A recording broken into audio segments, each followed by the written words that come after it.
The following presentation is brought to you by the Realm Network. Today on Mr. Media, I'll talk to documentary filmmaker Bruce Donnelly, whose new production is Alumbrones. That's Illuminations in English. It's an inside look at the art scene in modern Cuba. And yes, I use the term modern extremely loosely. Stick around and light 'em if you got 'em.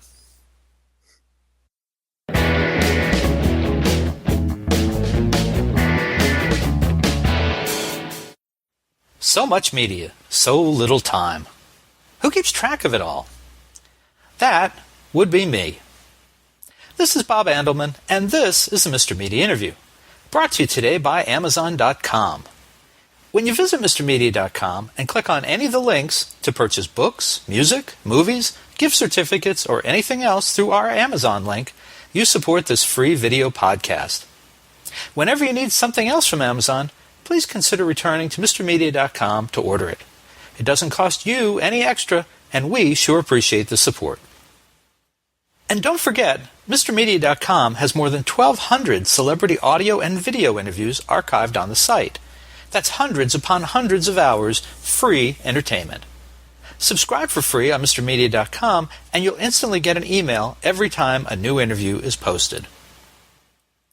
You can also watch and subscribe to the show on YouTube, Vimeo, Dailymotion, the Realm Network, and Frequency.com. And if you preferred to just listen, Mr. Media is also available for free on iTunes, Spreaker, iHeartRadio, Stitcher, SoundCloud, Blueberry, TuneIn, Blog Talk Radio, Podfeed.net, and Player FM. You can subscribe to any of those services and never miss another episode. Finally, you can interact with Mr. Media Interviews on all kinds of social media, including Facebook, Twitter, Google+, and more. Friend or follow us, we'll friend or follow you back. Thanks for listening. Thanks for watching.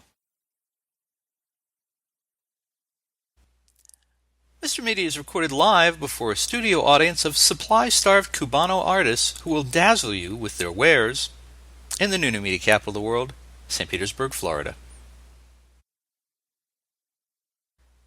Timing is everything, but not until recently if you were a Cuban fine artist.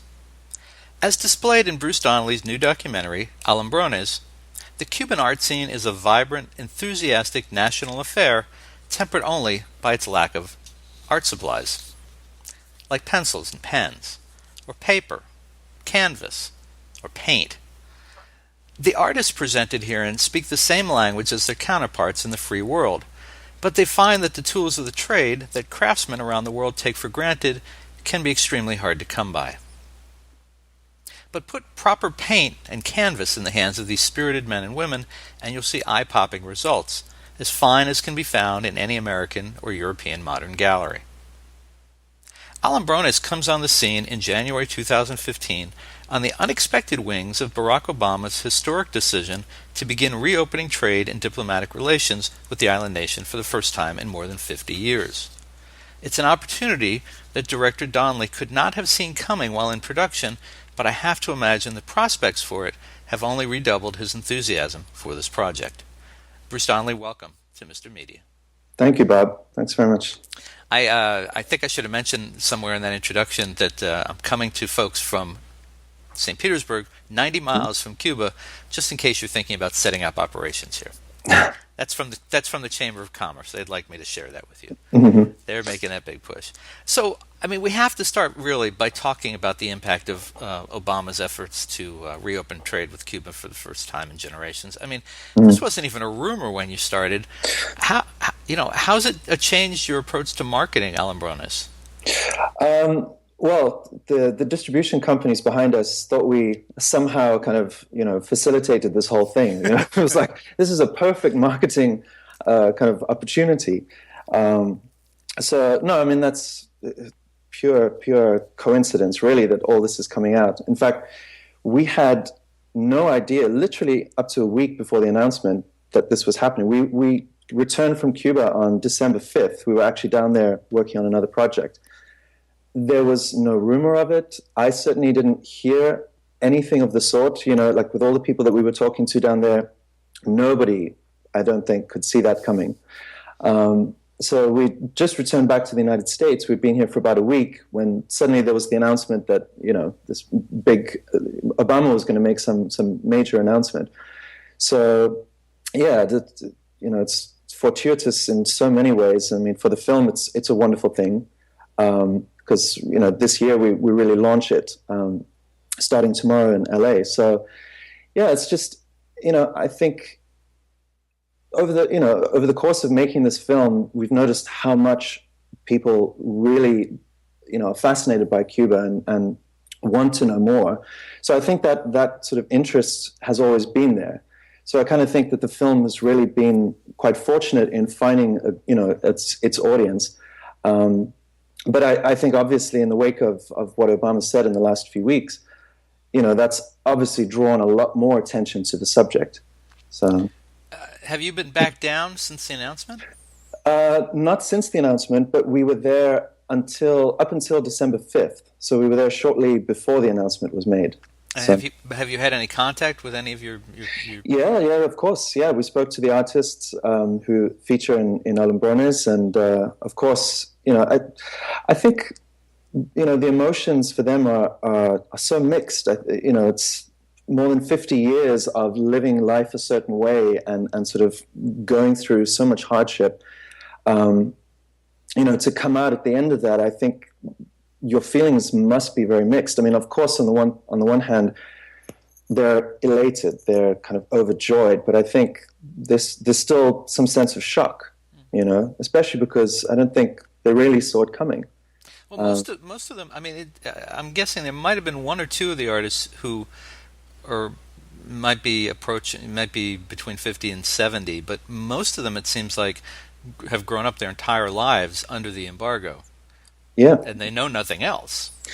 Absolutely. So, change is difficult. You become so used to living your life a certain way, and I think it really is a generational thing. I lived in Dublin in the early 2000s when Ireland was going through, kind of a major economic boom. They call it the Celtic Tiger. And I sort of related to this in some ways, even though it hasn't happened yet in Cuba. But I related in some ways because there was so much change in Ireland. There was so much happening. There was some, development going on. But I think in a way, it sort of divided the generations. You had the older generation of Irish people who had only ever lived through kind of difficult times in Ireland, had never really known economic prosperity. And then you had the sort of 20-somethings, 30-somethings who, were entering the job market and who could really benefit from all the major changes and booms that were taking place. So I think it's, there was sort of resentment. I could definitely spot resentment from from the older generation to the younger.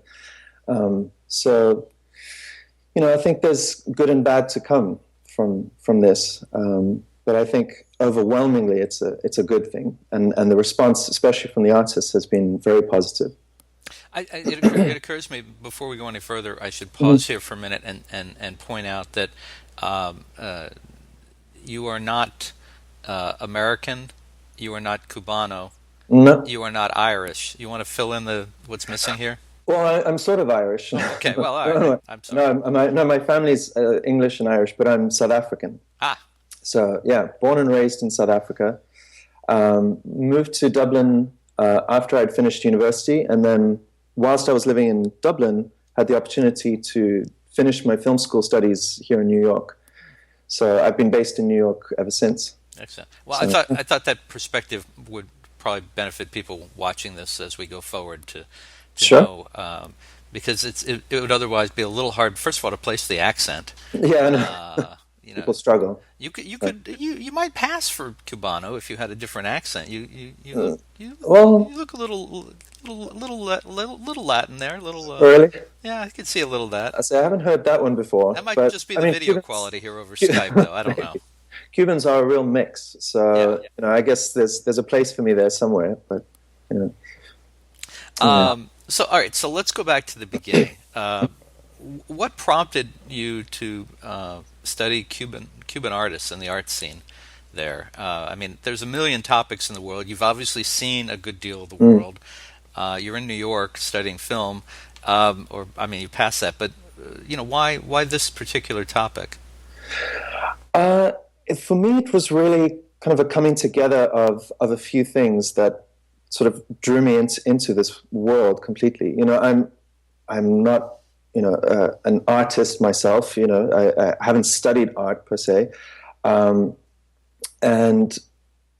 when I had the idea to do the film, I had not yet been to Cuba, so it was, I was really approaching this from the outside, but I had been asked to do a documentary film here in New York for an artist friend of mine. And it was kind of the first step that I'd ever taken into doing something like that. I'd never made a documentary film before. And I just found the process of it liberating. I loved the storytelling in documentary form. So documentary as a genre, or as a style of filmmaking, I really kind of turned to. And whilst I was making that, of course, I was becoming more exposed to the art scene and to the art world, and I was introduced to Cuban art whilst doing that, and it really just struck me. I went into a gallery and that kind of featured all exclusively Cuban art, and there was just an array of work, most of whom actually appear in the film, that I saw kind of on that first day. And the work was so, for me at least, so captivating, so diverse. From one artist to the next, there was so much humor and life and spirit in the work that, for me, I recognized so many stories and lives and character, within all this artwork. So, I was kind of immediately drawn to that. But, coupled with that was sort of this lifelong fascination that I've had with Cuba. And I think I share that with a lot of people. I think when a country or a group is sort of isolated, or you don't know much, you always harbor this curiosity. You want to know more, you want to explore the subject more. So I think as a filmmaker, and eventually as a documentary maker, exploring the unknown is so kind of enticing, and sort of cracking open this world that most people have not seen or visited is, it's a very enticing thing. So, for me, it was just kind of all these separate elements coming together, and it literally was just like a little thunderbolt moment that I had. I mean, I was sitting there on my own having coffee, and I was like, my, sudden interest in the work and kind of documentary filmmaking, coupled with a desire to really want to go to Cuba, it just all sort of came together. So, did you have an easier route to Cuba, being a South African citizen as opposed to an American? Yeah, no, it was certainly much easier. I mean, obviously, I still had to get all the filming permits and sort of go through the process of clearing up all the paperwork. But in terms of traveling there and being welcomed on the island, of course, I had no problems there. Did you have to fly like through Canada to go? I flew via Mexico. Yeah. So it just made it easier. Yeah. So I know that there've been certain permits for journalists to go, but I mean, you're not a journalist. I don't know if the filmmakers have had American filmmakers would have had an easier go of it. Well, interestingly, we're working on another film down there at the moment, and some of the team that I'm working with are Americans. And strangely enough, at times it's been easier for them to get their licenses. So it's done through the Office of Foreign Assets Control. So if you apply through them and you kind of go through all the right procedures, then it's not impossible to get that done. Was your production officially monitored? Was there someone from the government either watching you as you worked, or insisting on seeing dailies or anything? Strangely enough, no. Most of that was kind of done before we arrived, just in terms of providing them with all the necessary information, with where we were going to be, who we were going to talk to, what the subject of the film was. So they, up front, they kind of were looking for, a lot of detail as to what the production was all about. But, certainly once we got there, cleared customs and arrived, there was really, we were certainly unaware of anyone kind of peering over our shoulders and watching what we were doing. I mean, I guess you do sort of get the sense at times that there are kind of watchful eyes on the streets. And you also want to be respectful, even with permits and all the right licenses and that you're still entering this world, and we've always tried to tread carefully and be respectful and not arrive as a huge overwhelming production, but rather try and keep it simple, keep it small and as respectful as possible. So I looked for signs. You have 12 artists, 12 men and women, who appear throughout. I looked for signs that maybe at some points they might be hesitant to speak for fear of being censored or worse, but didn't see it. I was surprised. Were there times where they said, "Oh, you know what? Can you not use that? I should not have said that"? Well, I mean, interestingly, and this was kind of where editing became a little bit of a struggle because, we had 12 very different people, and some of them were obviously a lot more open about what they, were prepared to talk about. Maybe again, that was a generational thing. I think with some of the older artists, I think perhaps they felt a little more free in some ways, just to kind of say, you know what, I want to say what I want to say. And then you get, kind of the strange ironies where some of them were like, I'm not political, I don't want to talk politics, but I'm going to say this, So they still found ways to kind of express what they wanted to, but at the same time kind of like covered their tracks as well. And then there were those who definitely kind of steered off the more sensitive topics. And, we certainly weren't looking to push them into saying anything that they didn't feel comfortable with. But the trick in the end was they all came together. You know what I mean? So to allow one person to say what was on their mind and then kind of couple them with someone else who was not really open to talk, it's kind of a very delicate balance to get right, because you obviously want to respect some of their desires to be open and to feel free to say what they want, but you also want to be mindful and respectful of those who kind of would rather sort of stay out. So we went back to Havana after having completed the film, and we had a screening with everybody, all the artists, their friends and families, and it was a great gathering. And it was sort of my first question to them when we finished watching the film was, before this film goes out, before I submit it anywhere, do you all feel comfortable? Have I really crossed the line with any of you? Or do you think there's a subject here that really is just, taboo, like we really shouldn't say it? And I think the film kind of gets close to the line at points, and I think makes references that a lot of Cubans will get, that is not necessarily something that's obvious to an outside audience, but they're referencing something that is, quite a strong point. But strangely enough, I think their response was basically that I think in the last, let's say 10 years, things have, the grip has sort of loosened quite significantly. Not to say that you're free to do and say what you please by any means, but I think there's just a little more room to breathe. So, do you think will Alumbrones be shown in Cuba? We still don't really know. I mean, we tried to show it in Havana, but again, it definitely touches on certain subjects and it raises certain issues that I think the government would still be very uncomfortable with. So I really hope that we can. We have had screenings there, but they've been kind of more private. But I think for any film to sort of show at the Havana Film Festival and that, I mean, it's obviously got to get approval. It's got to be sort of widely acknowledged and approved there. So I think that's, there's still a little way to go before that happens. But, in light of what's been happening over the last few weeks, I don't feel like we're that far off necessarily from showing the film.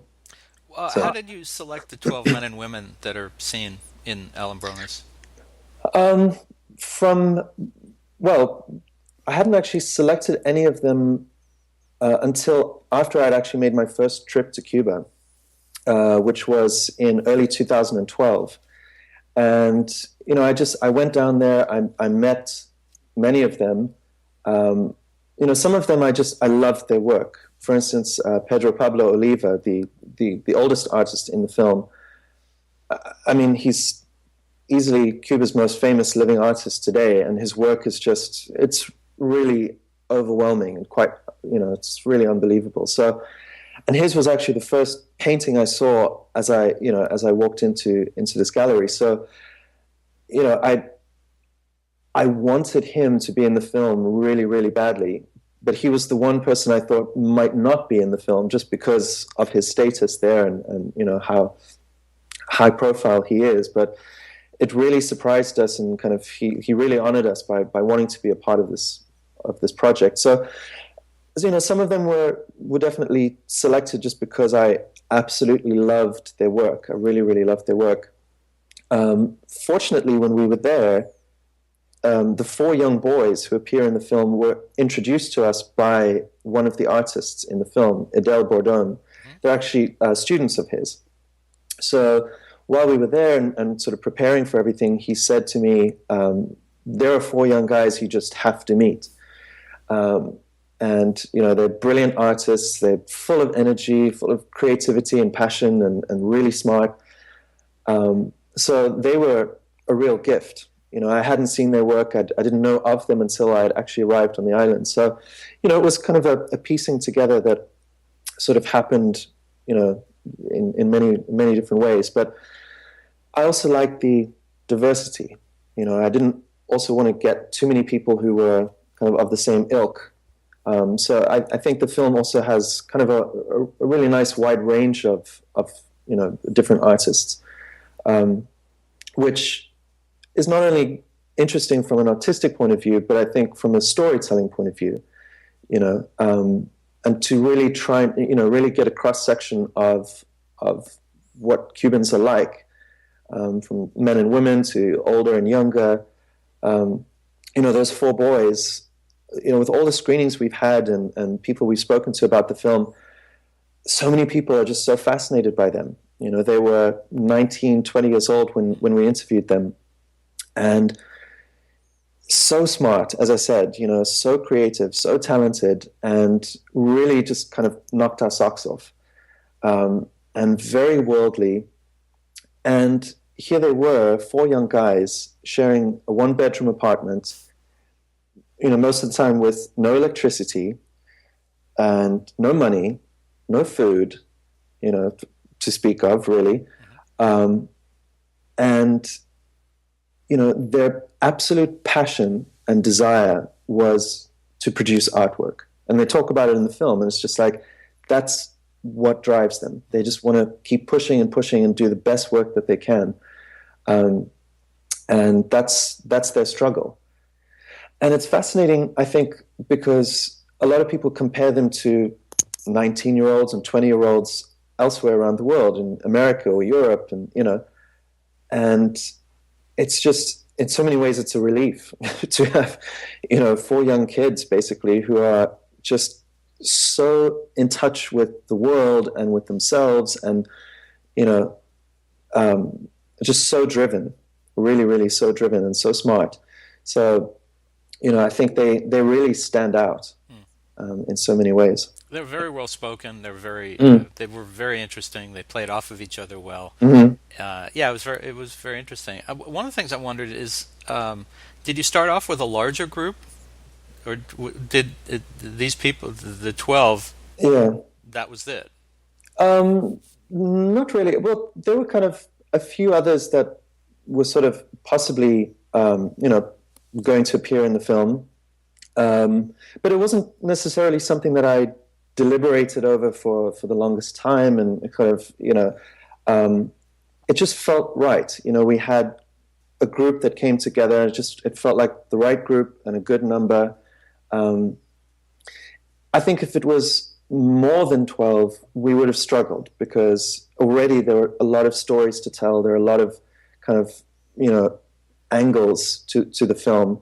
And, I didn't want it to drift on for 2-3 hours. We certainly could have. The alternative was to sort of break it up into smaller pieces and to try approach it from a very different point of view, which was kind of tell each person's story on their own. But I like the idea that we have a full range of people that all come together and sort of contrast each other and as you say, like play off each other in many ways. I just think it makes for a more dynamic and interesting way to kind of present the story and to tell all their stories. But also, why it was so good to kind of bring them all together is because, interestingly enough, there were so many subjects that when we started making the film, we weren't necessarily aware of them being kind of key subjects to the film. But in talking to everyone, we realized there were so many things that kind of connected them to each other, which sort of made putting them all together, as I said, that bit more interesting. Every time we sat down for an interview, they spoke so much about the special period. And as you know, that comes up in the film again and again. And what that is basically when the Soviet Union collapsed, Cuba lost 90% of its trade literally overnight, and the country and foreign aid, not just trade, but the money, that had propped it up for decades. Absolutely. So they described this period of kind of being in between the former Soviet Union and the embargo, and they really had nothing. They had no one to turn to. And of course, this affected the whole island. But interestingly enough, the artists talk about how it affected them, in their personal lives with their families, but also, artistically speaking, as you mentioned earlier, sometimes there's just no resources whatsoever. So no pens, no paper, no paints, no canvases, nothing. So, it really fueled their creativity. And they speak about, doing installation work out in the fields using rocks and dirt and leaves. And, so it really pushed them to be as creative as possible and to find, materials using whatever it was that they had available to them. And recycling is another thing as well. So, reusing, paper, cardboard, glass, all these sorts of things to, nothing was going to stop them from producing art, which is, a really, really wonderful thing. So they just had to find ways of going around it, going through it, using what they had. So it's, it's really fascinating. I want to ask you a pair of production questions. The film is entirely in Spanish with subtitles. I wondered if you had thought about, or if there would be a version of it that would be, with a narrator or series of narrators in different voices who would be speaking, the artist's words in English to make it a little more accessible, or why the decision to do all Spanish for. Well, actually, some of the artists do speak a bit of English, and during some of the interviews they were starting to speak in English, but I thought better to just be more consistent, throughout. That's certainly a possibility, I guess, to dub it. I'm not necessarily a big fan of dubbing, and I especially like the fact that the Cubans have, such a unique accent and tone and humor in the way that they speak. And, even in simple translations, there's a lot that is lost. We tried as best as possible to kind of be as true to what they were saying. But as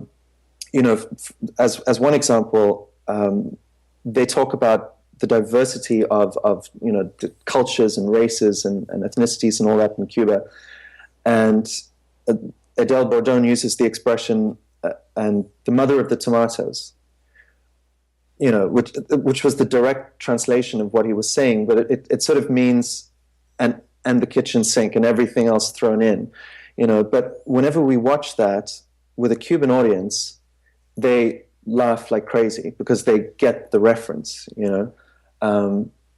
But an English audience wouldn't necessarily get the reference. I guess to translate it or to dub it is definitely a possibility. We're actually preparing the film for that eventuality. So, we're kind of working with the sound to be able to do that. So, if I could offer, I know you debut in LA tomorrow, so it's kind of pointless, but I'm just give you this bit of feedback. What I found is, because I watched the film, having to read the subtitles for 75 minutes did not allow me enough time to actually look at their art. Yeah. I found myself looking at the bottom of the screen most of the time and reading, when what I really wanted to be doing was listening with my ears and looking at the art through the whole film. So for what it's worth, for a film about art and artists, I didn't get to really appreciate enough of their art because I was so busy focused on reading.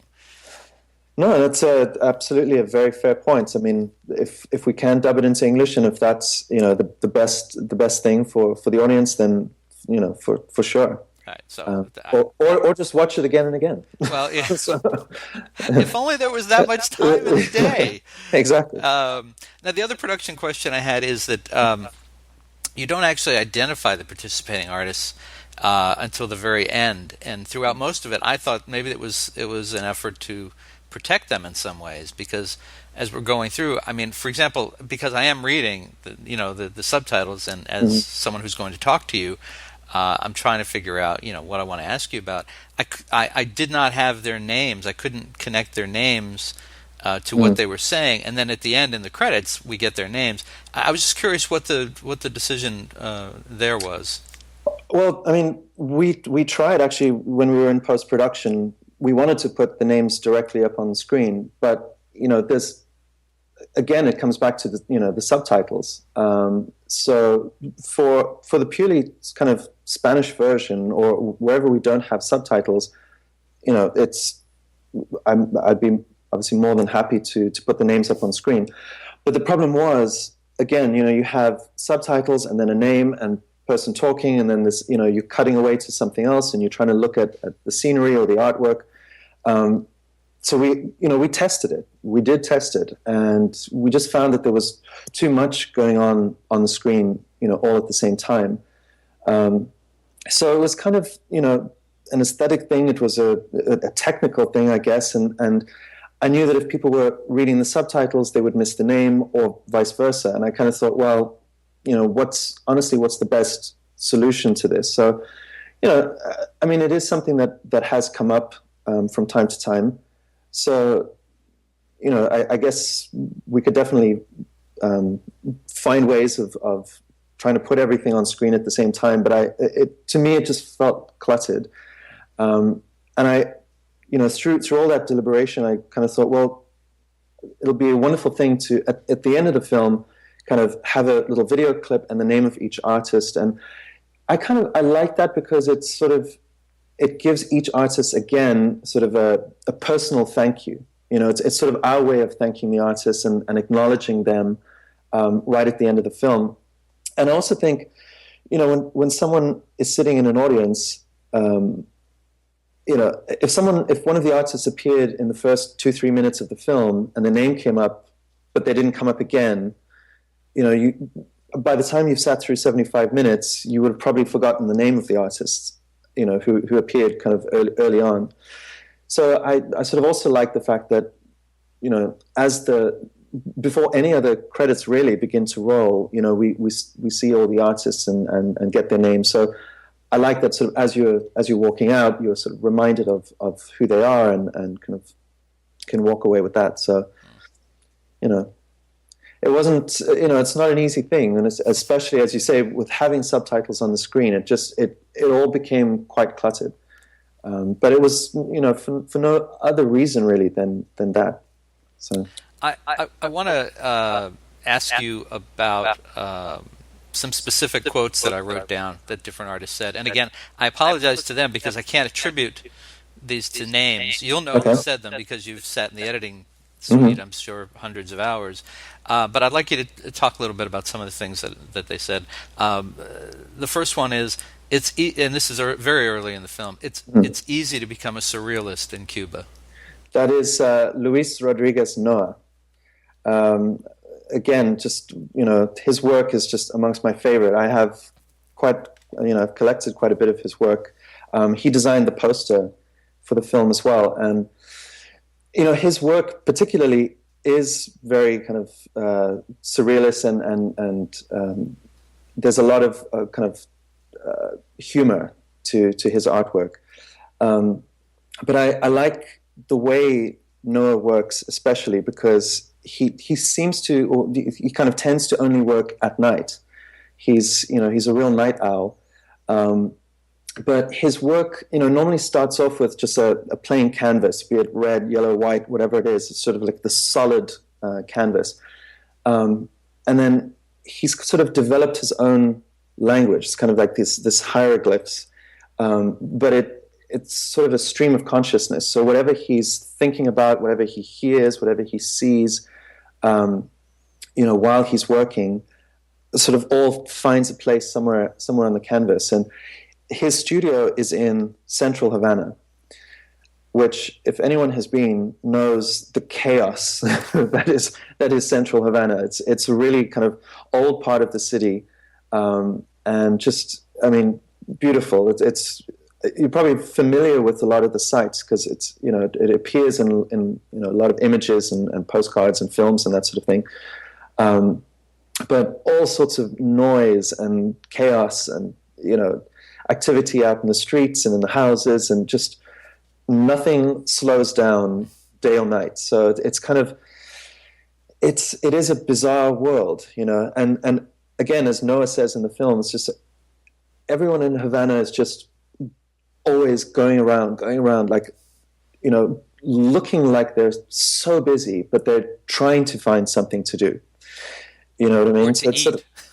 Or to eat, or whatever the case, just surviving and thriving, and just, always kind of having to think, always having to kind of be on the move. So it's just it's a strange environment, and especially where he is, in central Havana, it's chaos. It's like this condensed life, so it's incredible.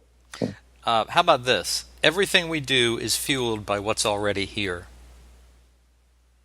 Everything we do. I don't know who said that. It was one of the young men, and okay. What I thought he was saying. Sorry. I know. He's talking about not having access to the internet. Okay, sorry. Yeah, no, I remember that. Yeah, well, it's something, again, referring to the four boys. I think they especially really feel the impact of not really having access to the internet. Over the last couple of years, they've introduced, high-speed internet access onto the island, but it's not really accessible. It's hugely expensive to be on the internet there for, just an hour. It equates to almost a third of their monthly wages to be online for an hour. So, it's there, but it's not accessible. So what he's referring to really is kind of this lack of information, and I think the internet really is probably the biggest kind of information drought that they have there, really. And he's talking more, specifically about artwork, where Cuban artists tend to turn to each other for ideas, for inspiration. They reference each other's work all the time, but they don't have as much exposure to the outside world of art. to what is currently on the scene, to, the sort of latest influences and that sort of thing. So, I think they feel inhibited in many ways, restricted, and stunted is probably the word. That was the way I took it. That they're just not seeing. I mean, I can go to downtown St. Petersburg and there's several dozen galleries of the latest art and artists, local and national and international. Exactly. I mean, there's a huge art scene in Cuba, and of course, the art schools across the country, and it's so well developed in so many ways. The art scene, but it is very local. Right. It hasn't. You know what I mean? They have not been exposed. I mean, one of the artists is kind of plaintive about MoMA and artists in MoMA. I don't know that he had ever been to MoMA, but certainly he was aware of MoMA.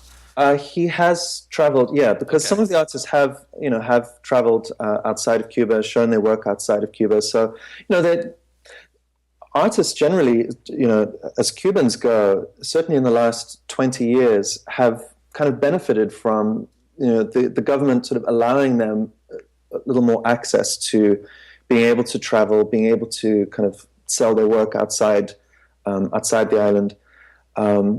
So they have had a little bit more exposure. But, this quote that you gave came from one of the four young boys. And I think, they sort of have that frustration and that kind of rage in them because, they just want to get out there. They want to be a part of the art scene and what is currently happening, especially that they're at school, they're still, at the art school. So I think they're just sort of, they're so kind of enticed and teased by this idea of the world outside of theirs. Well, should trade really open up, they will probably find they are in high demand because absolutely, the art world is always looking for something it hasn't seen or it doesn't have. Absolutely, and I think they, especially being 20, 21 years old, I think they have a huge advantage of being able to kind of ride that wave and get out there and have a lot more years ahead of them to really sort of become involved. So I hope that's the case. Another one of the moments I really enjoyed was the woman who says that she would like for one day for Cuban art to be as recognized as to be as indigenous to Cuba as coffee or rum. I like that. Yeah, that was Sandra Dooley at the end. Yeah, very nice thought. If you had it to do over, as we kind of wrap up here, would you have chosen a less complicated project, or do you think that it was just as it turned out, especially as you near distribution tomorrow, it was just it was meant to be. The timing could not have been better. I definitely wouldn't have chosen anything easier. I mean, I know filmmaking is usually kind of clouded with all sorts of complications and struggles and that sort of thing, but it felt good. Making this film from start to finish really felt good. And all the people who came on board, I mean, we haven't spoken about my producing partner, Fermin Rojas. He's Cuban-born, now living in the United States. I met him on my first trip down to Cuba, and it was his first time going back since he was 6 years old. And he reconnected with the island and with the people there and with the artists who we interviewed in such a strong and kind of powerful, overwhelming way that on our first trip down there, I said to him, and he was not a filmmaker, he's not involved in filmmaking at all, up until that point. And I just said to him, I'm coming back here in a few months to start filming, and you're definitely coming with me. Like, I don't know what other plans you have, but I really want you to be involved in this project. And he brought so much to it as well. His reconnecting to what is really his home, and the people there. I mean, he conducted all the interviews with the artists, and I wouldn't have had it any other way because they felt comfortable with him. Not that they didn't with me, but I knew that they spoke a particular language that would allow the film to go that much deeper. Whereas I think if they were talking to me directly, maybe they would be more polite or approach everything in a way that kind of made sense to me as an outsider. but I didn't necessarily want that. So, yeah, that was a huge positive. One of the real positive things that came out of making this film. So, the technical side of making the film was not easy, and filming in Cuba is never really easy. There's just, you cannot fix things there really, or replace things easily, or get around that easily. When you're there, they try and accommodate you as best they can, but it's always a struggle. You know what I mean? It's never quite as simple. And of course, I live in New York now, so it's like the polar opposite. But yeah, I mean, just in terms of the people who came together to make this film, and everything that was poured into it, I wouldn't have had it any other way.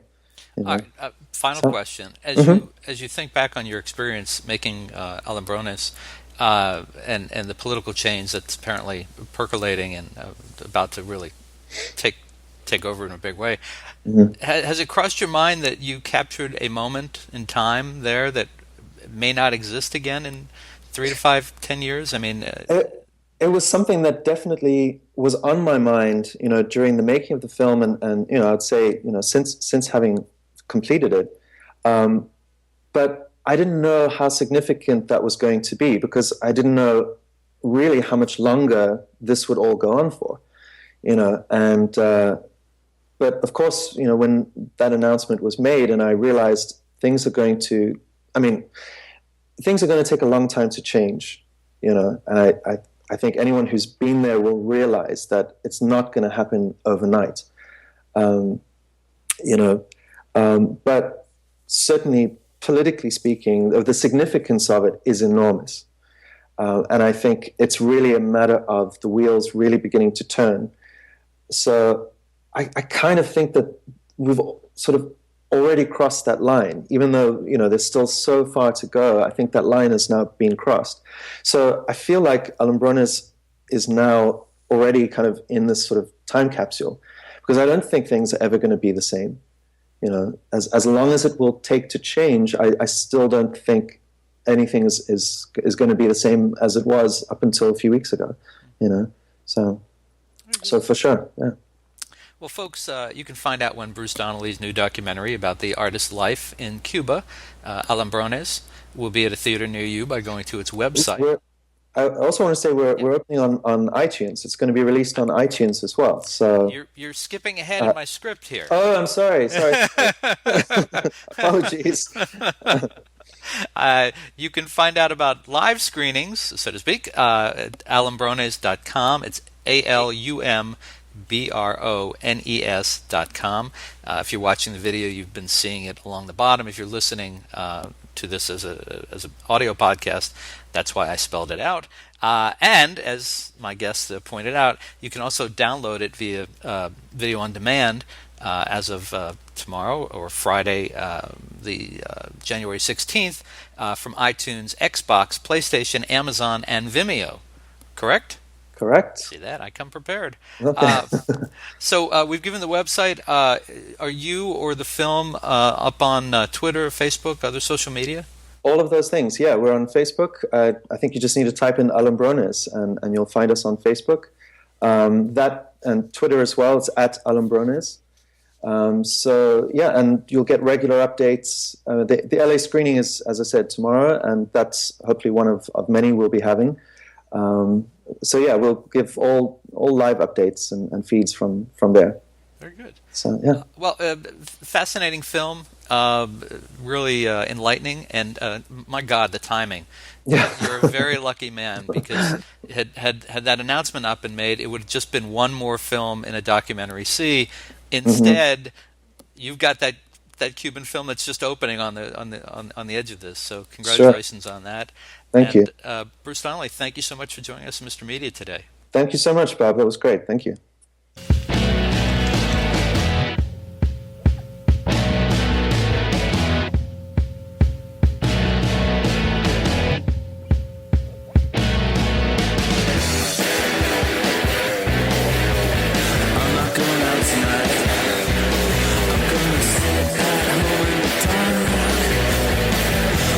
Lights on the streets now.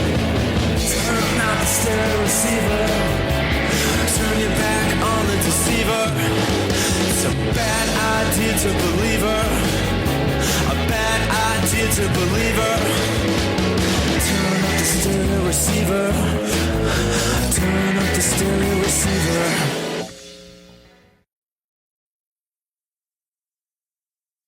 Hi, this is Buzz Burbank in the Buzz Burbank newsroom, preparing for you another Buzz Burbank news and comment. Do you like good stories? Boy, I sure do. I turn over a lot of stones each day to make sure I don't miss the best ones. Sure, some make me angry, and some make me sad, and some make me laugh, and isn't that what makes us human? I'm proud of the fact that I pack more news into my 10 or 15 minutes a day than the evening news does in a half hour. It's a free podcast at buzzburbank.com, or you can subscribe free at iTunes, SoundCloud, Stitcher, or get it on any RSS device. It's like a newspaper for your head. It's Buzz Burbank News and Comment, another Realm Network presentation.